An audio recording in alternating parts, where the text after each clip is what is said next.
that, the reason real estate investors shy away from raising private money is because, first of all, they're not using the mindset that I have.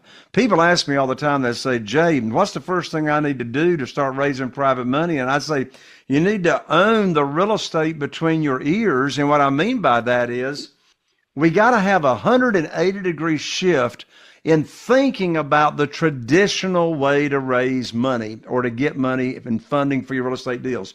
The traditional way, and the only way that 99.9% of real estate investors think about getting funding for their deals, is they think they have to apply for a mortgage. They think they have to abide by the rules of the lender. The old thinking, traditional thinking is he or she who has the money makes the rules. They think they got to have their credit score pulled and all that kind of stuff. And all of that, the opposite is true. If you're a real estate investor and are wondering how to raise and leverage private money to make more profit on every deal, then you're in the right place. On Raising Private Money, we'll speak with new and seasoned investors to dissect their deals and extract the best tips and strategies to help you get the money, because the money comes first. Now here's your host, Jay Conner. Welcome to the Troy Kearns podcast. We discuss real estate investing, entrepreneurship, in business to help you retire and become financially free. Make sure you share this podcast with someone who could benefit from it and leave us a 5-star review. It truly helps me out. This show will mentor you towards financial freedom. If I can do it, so can you. Welcome to the Troy Kearns podcast. Today we've got an authority on raising private money. He actually has an entire YouTube channel built on it. His name's Jay Conner. Jay, welcome to the show. Troy, thank you so much for inviting me to come along. I'm so excited to be here because we're going to talk about private money. And the reason I'm so passionate about private money is that this one strategy has had more of an impact on my real estate invested business than any other thing I've done since 2003. Wow. So tell me, one of the things I coach a lot of people, and a lot of guys, it's either you got it figured out or you don't. And why do you think so many people don't have it figured out when it comes to raising private money? What has made you kind of go full tilt into this, Jay? Well, my answer and my opinion on that, the reason real estate investors shy away from raising private money is because, first of all, they're not using the mindset that I have. People ask me all the time, they say, Jay, what's the first thing I need to do to start raising private money? And I say, you need to own the real estate between your ears. And what I mean by that is we got to have a 180-degree shift in thinking about the traditional way to raise money or to get money and funding for your real estate deals.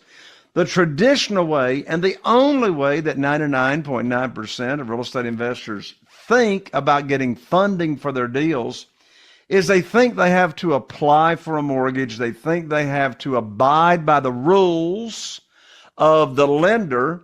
The old thinking, traditional thinking is he or she who has the money makes the rules. They think they got to have their credit score pulled and all that kind of stuff. And all of that, the opposite is true. You know what's interesting, Troy? I got 47 private lenders right now that are funding my real estate deals. And you know what? Not one of my private lenders ever heard of private money or private lending or self-directed IRAs and how they can use retirement funds to earn either tax-deferred or tax-free interest that I pay them. None of them ever heard about it until I put on my teacher hat. And my teacher hat says private money teacher. None of them ever heard about it. And so the reason, back to your question, the reason real estate investors that have heard of private money, and by the way, when I say private money, I'm not talking about hard money. I'm not talking about any kind of institutional money, because hard money is typically an institution, a brokerage that has gone out and raised money from investors to invest in their fund, and then they turn around and loan that to us real estate investors. That's not this world we're talking about. I'm talking about doing business, borrowing money from ordinary people, just like you and me, that loan us real estate investors money either from their investment capital and or their retirement funds. So the reason real estate investors that even know what private money is and getting money from individuals, from ordinary people, the reason those people shy away from it is because they think they've got to ask. They think they've got to pitch deals. They have a fear of rejection. How can you be rejected if you're never asking anybody for anything? So I get the question all the time, Jay, how in the world have you got $8.5 million that you use from project to project to project on, different single family houses? How do you get all that funding and you never ask for money? Here's the answer. Here's the secret. We separate the conversation. First of all, you got to have the right attitude. I'm leading with a servant's heart. I'm sharing this opportunity of being a private lender with ordinary people that's never heard of it. And I'm teaching them the opportunity. I'm teaching them the interest rate that I will pay. I'm teaching them the maximum loan to after repaired value. In other words, I am my own underwriter. You as the borrower, you're your own underwriter. You make the rules. You set the terms. So we teach the opportunity with not having any deal attached to that initial exposure, teaching, having a conversation. Here's a writer-downer, Troy. Desperation has got a smell to it. And the worst time to be raising private money for funding for a real estate deal is when you need it for a deal, right? Yeah. So, Troy, I'm going to take a little risk. I'm going to step out here on a branch. I'm going to ask you a question. Sure. Here's the question.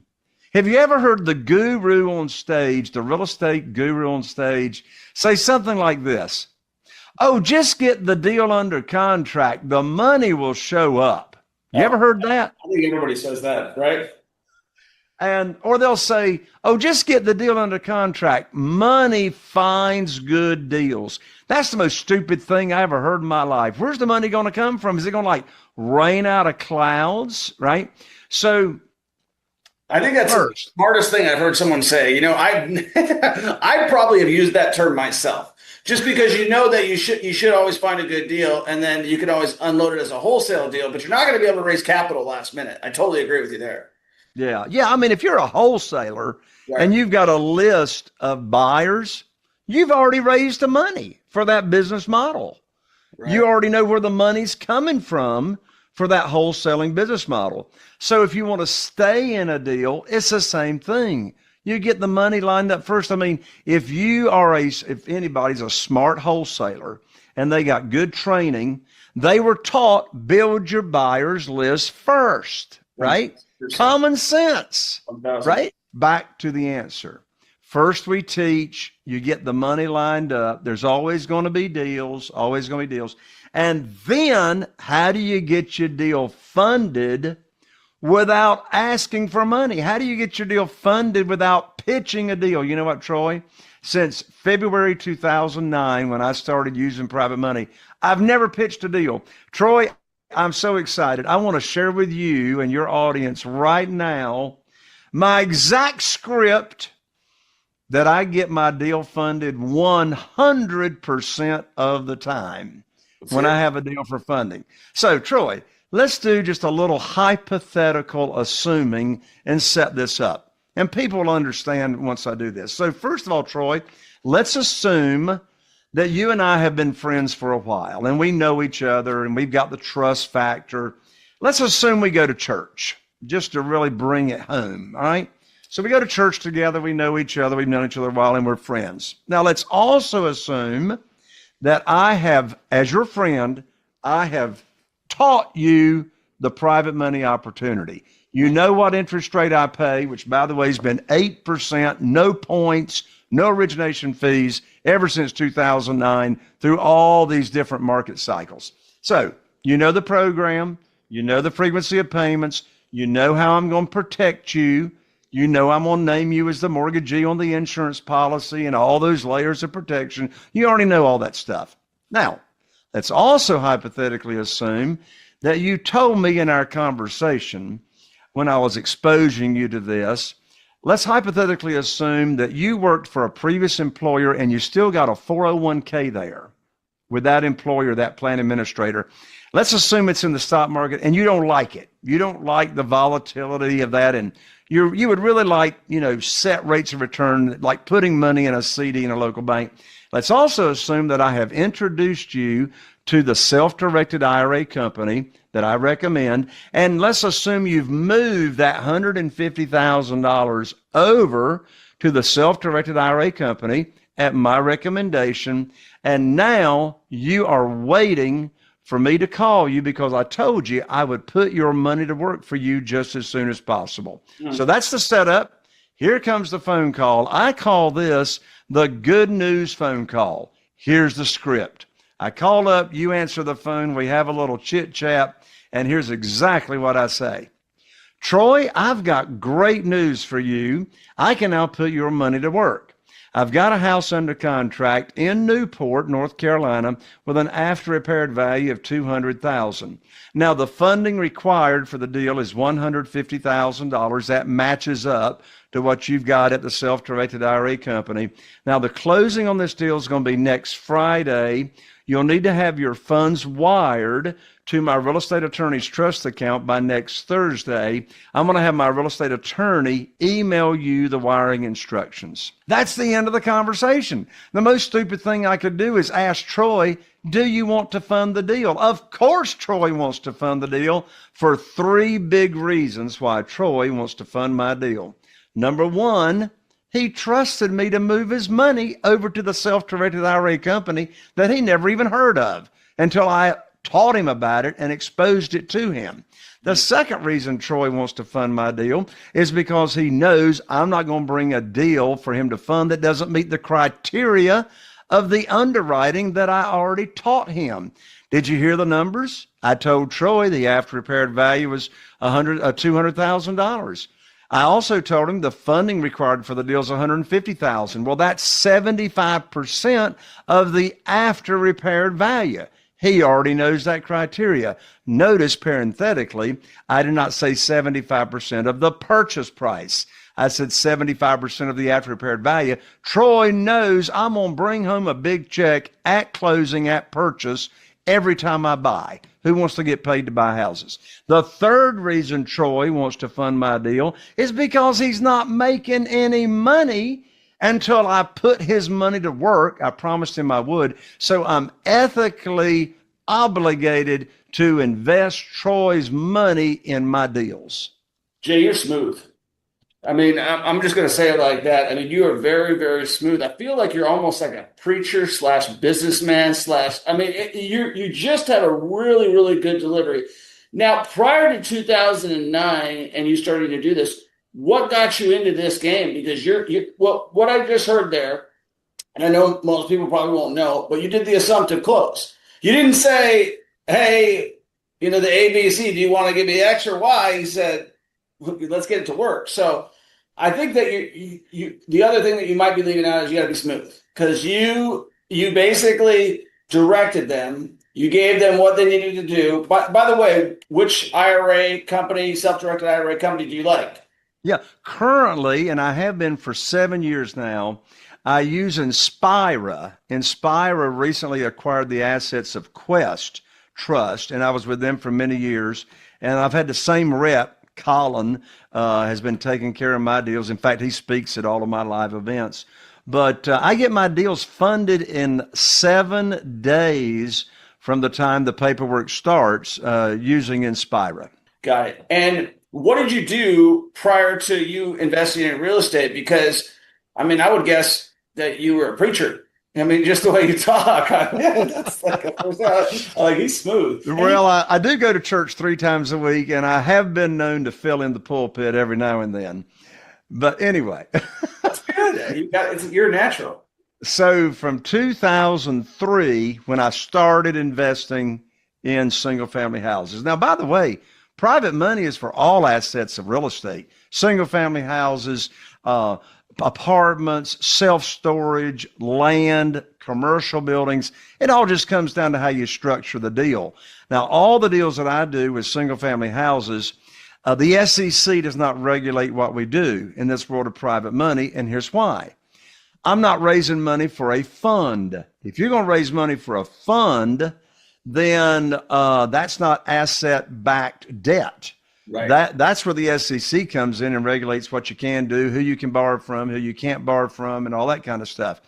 But in this world of single-family houses, everything we do is called a one-off. What's a one-off? A one-off means you have a single-family house, could be a duplex, triplex, or quadplex, but it's one property that is being funded by a private lender, maybe 2 or 3 private lenders. They have their own promissory note. They have their own deed of trust or mortgage collateralizing that note. So it's an asset-backed debt. Therefore, SEC is not involved. But back to your question, how did I get in this world of private money? Well, I started in 2003, and I went to the local bank. Hey, look, Troy, I never even heard of hard money until 2009, and I'm not talking hard money, right? I'm talking individuals here, but I never heard of hard money brokers. So for the first 6 years, Troy, the only thing I knew to do was go to the local bank or mortgage company, get on my hands and knees, say, please fund my deal, fill out applications, have my credit score pulled, pull up my skirt for the banker to look at all my personal assets and abide by their rules, had to play by their rules. That's all I knew to do, Troy, for 6 years until January 2009. And Troy, everything changed. Everything changed. In January 2009, I was sitting right here at this desk. I called up my banker. His name was Steve. Steve had funded a ton of deals for me for those first 6 years. And I called up Steve. I told him about 2 houses that I had under contract that I wanted him to fund, loan money on. And I'm telling you, Troy, I learned like that my line of credit had been shut down. I said, Steve, what in the world are you telling me? My line of credit's been closed. We've had a great relationship for 6 years. Steve said, Jay, don't you know there's a global financial crisis going on right now? I said, no, but you just gave me a financial crisis. I don't have a way to fund my deals. Steve said, sorry, we're not loaning money out to real estate investors. Well, Troy, I sat here at this very desk for a moment after hanging up the phone with my banker, where I no longer had a line of credit, thinking about those 2 deals I got under contract. And I thought to myself, and Troy, I want to share with you and your audience a very powerful question that I asked myself. And the power is in asking the right questions. By the way, this question I'm going to share with you and your audience will help fix any problem that anybody's got going on. I don't care if it's relationship, health, business, career, financial, I don't care. And by the way, these people running around saying every problem's an opportunity, I want to throw up. I didn't have an opportunity. I had a problem. Let's face the facts.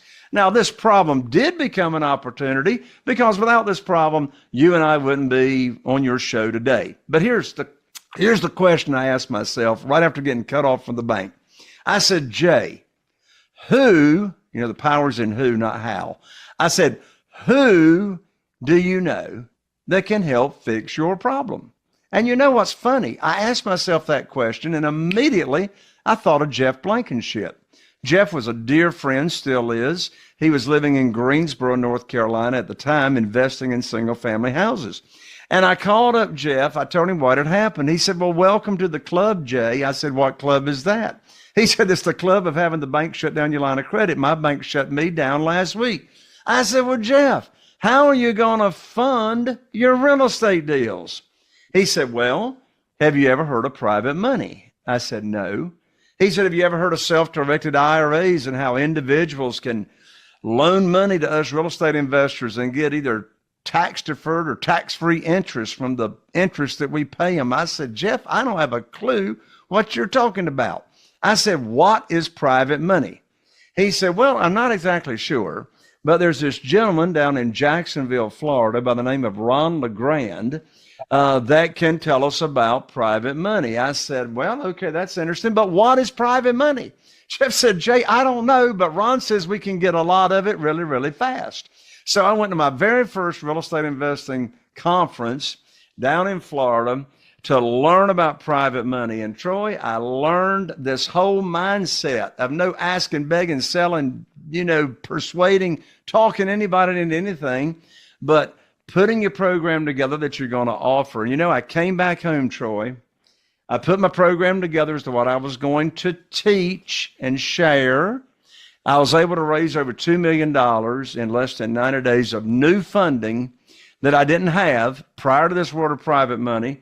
That was all through my own connections. Wow. And you know what's interesting? None of them had ever heard of private money until I taught them about it. And because of that problem, our business tripled in 2009. Here's why.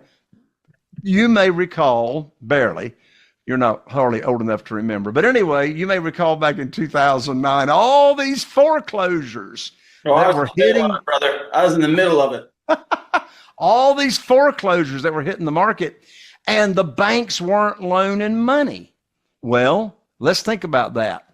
Lots of foreclosures, banks aren't loaning money. You had to have all the cash to buy those foreclosures. For sure. So my business tripled because I had all this private money and all these foreclosures to choose from. So our business tripled that first year because of having access to the private money and the funding. I actually loved that time. That was probably the most fun that I've ever had in my entire life, was during the foreclosure crisis. In fact, I wanted it to happen so bad again that I stayed in real estate, selling real estate for another 10 years because of it, because I thought that the market was going to collapse again. For those of you guys who aren't around back when what Jay was referring to, I mean, he's not lying. Like, it can happen. And for those people who went through it, like, if you had an American Express card, they shut down your phone. And if you had a bank loan, there was a bunch of websites that were keeping track of all the banks that were going out of business. And if you had cash or knew how to get cash, I mean, you were very rare, number one. And number two, you made a ton of money, because that's what started me in my career as well. Is like, I sold 2,200 homes in those 5 years that were foreclosures. And those foreclosures made a lot of people money because the banks were taking whatever they could get for them at that point in time. Jay, for someone who's new, and as you know, it's pretty scary. You're pretty smooth, Jay.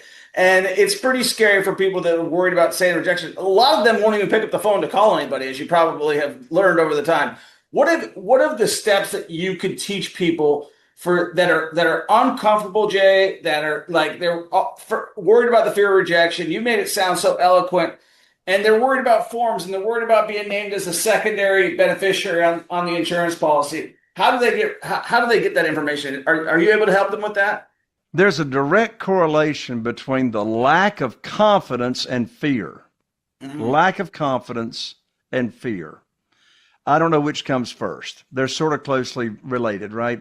So when someone can fix the level of confidence to where you can talk with surety and come across truly from your heart that you know what you're talking about, then how do you get that?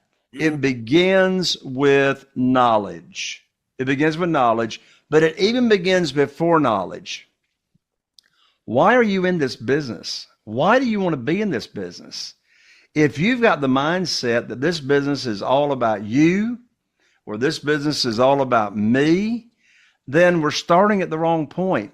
What I've discovered in this business, Troy, as to whether I'm talking with a family that's facing foreclosure, or if I'm talking with a new potential private lender, it's all about them. Yeah. It's all about me serving them and bringing them a solution to their problem. All 47 lenders, my private lenders, had a problem. They were not happy with the stupid returns getting at the local bank, right? Mm-hmm. So I came along with a way to fix that problem for them. So how do we up the confidence level? Knowledge. How do you get the knowledge? Well, hey, look, you've been hearing me talk about teaching people this opportunity and having my teacher hat on. Yeah. Well, you got to know what you're going to teach, right? Like, what in the world are you going to teach? Well, here's how I can serve your listeners to your show, Troy. And that is inside my book, which is titled Where to Get the Money Now. And the subtitle is How and Where to Get Money for Your Real Estate Deals Without Ever Relying on Hard Money Lenders or Institutional Lenders. Inside this book, I have got in one chapter in this book, I've got the exact program for you to teach. I mean, just duplicate what I teach because it seems to work pretty well. But I've got the program in the book. I've got all kinds of strategies in the book, where to get the money now, such as private lender luncheons, how to put on a luncheon to where, I mean, my very first private lender luncheon, Troy, I raised $969,000 with no deals attached whatsoever. They gave me a verbal pledge. Well, what did I do? I bought them lunch. I invited 20 people of my own connections. I bought them lunch. I did my little 20-minute PowerPoint presentation, which is teaching the program. And then, I met with them one-on-one that were interested afterwards. They told me what I had, what they had to work with and fund the deals. Anyway, the book is $20 at Amazon. Don't go to Amazon. Let me give you the book for free. If you'll just cover shipping, I'll autograph the book. I'll 3-day express it. You can pick up my book, Where to Get the Money Now, at jayconner.com/book. Again, I'm an ER, not an OR. That's jayconner.com/book. I'll rush it right out to you.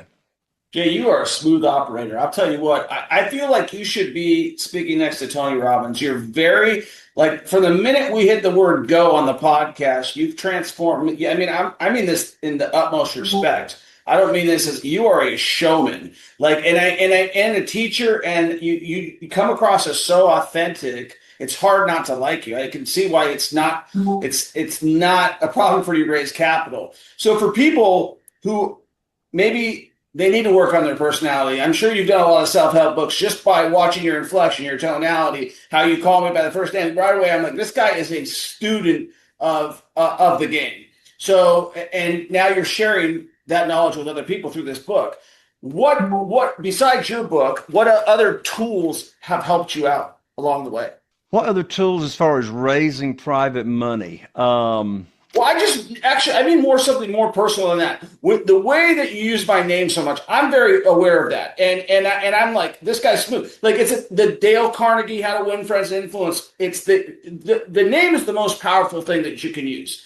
And if you guys are paying attention, he's probably dropped my name 100 times. And I do the same thing. And so, so game recognizes game is what I'll say. And I'm like, Jay is smooth. And so he's a guy who studies, practices, and preaches, which you don't see often. Usually what you have is somebody who gets up on there, knows no idea what they're talking about, doesn't know how to articulate what they're saying about. And I'm very glad. A lot of times I'll do a podcast and I'm sitting there drowning out, just like going in my la land. And when I'm watching you speak, I'm like, this guy is eloquent. He's masterful. And it's one of those things where, you've passed the teacher, so to speak, when you went to Ron LeGrand, because I think you're more engaging than he is. Yeah, I have been to quite a few of Ron's events, and Ron and I are sort of like yin and yang, right? It's like the personalities are very different. But I will tell you, Ron LeGrand is one of the most brilliant individuals I've ever met in my life. Well, I thank you for the compliment. Dale Carnegie, yes. Rule number 6 in Dale Carnegie's list of human relation principles is, remember, a person's name is the sweetest sound to them in any language. Rule number 6 100%. From Dale Carnegie's How to Win Friends. I went to Dale Carnegie's human relations course when I was 24 years old. And that was a game changer right there. So I'll share this. You said that I'm authentic, and I appreciate that. Thank you. I'll share with you and your audience when I was 23 years old, and the first half of me being 24 years old, I was in a very, very dark place. Mm-hmm. Alcohol, drugs, no friends, working in the restaurant industry, 80 hours a week, no life, no church, no God. Yeah. I mean, it was pot, weed. Yeah. I mean, it was a very dark place. And thank goodness I woke up one morning and I said, you know what, Jay, there's got to be a better way. And so I found myself in the self-help book section in the bookstore. And I'd never been in the self-help section, but I knew I needed some help. And it didn't need to be self because self was not getting it done. Anyway, so I came across this book, and Troy, this book changed my outlook on life. It changed my trajectory. It changed the way I looked at life. And here's the book. Thank goodness it's still in print. And the name of the book is University of Success by Og Mandino. Ooh, I love Og Mandino. I did not hear of that book. I know about the Greatest Salesman. Yeah. And so what Og did is he brought together a collection of many, many different authors in the self-improvement world. And he put together semesters in the book, and different lessons in different semesters, books about that thick. And so in the book you get exposed to so many thought creators of how you should be thinking about life and how you should be going about life, to begin with. And so I read the book. I still have that book at the end of my leather sofa in the sunroom where I live when I'm not working. And I mean, it's underlined and the pages are bent down and it's highlighted and all this stuff. But yeah, I don't know who is credited with this quote, but I love this quote. And the quote is, "Your destiny is determined by the books you read and the people you meet." And so how in the world have I been so blessed to grow in this world of real estate investing and mindset and et cetera? And that is the masterminds, the mastermind groups that I have been so active in for so many years, and the relationships and the knowledge and the opportunities and the doors that have been opened by me being in a group of like-minded people. Napoleon Hill, in his book, Think and Grow Rich, he talked about the mastermind in one of his chapters. Yes. And I just can't endorse enough. The reason I'm thinking of mastermind groups is because of that quote, the books you read and the people you meet. Well, where are you going to meet the people? Really high quality mastermind groups, one of the best places to meet people that are like-minded like you. Jay, how do people learn more about you? How do they get a hold of you? You said you have a YouTube channel. Can you break that down for everybody as well? Sure. So you can go to YouTube and search for Jay Conner, the Private Money Authority. But if they really want to interact with me and get some more juice twice a week, Monday mornings and Thursday mornings, then come on over and hang out with me like you're hanging out with Troy here on his show. Come over to my podcast. And the name of my podcast is Raising Private Money with Jay Conner. I'm now in my 8th year. We got almost 800 episodes that are all there, and that's on all the podcast platforms. You're the Joe Rogan of private money. Say what? You're the Joe Rogan of private money. I would like to think so. I would like to think so. Yes. But I'm always interviewing other real estate investors that have already raised private money, and I interview them on how they go about raising their private money. Jay, I really appreciate you coming on the show. I would like to extend an invitation for you to come speak at one of our masterminds that we do have coming up. You mentioned the word. I'm sorry I was running late on the beginning of this thing. You've been an exquisite guest. I wish I would have planned more time. Would you be willing, to come back on another podcast to take a deeper dive? I'd like to know more about your personal story. We have some things in common, alcohol, drugs, things like that we both have in common. I think your story is inspirational. I think we've just scratched the surface of it. And I think that you're a type of guy that I'd like to surround myself with if you'd be so generous with your time. Troy, I would be honored and blessed. Thank you so much. Yes.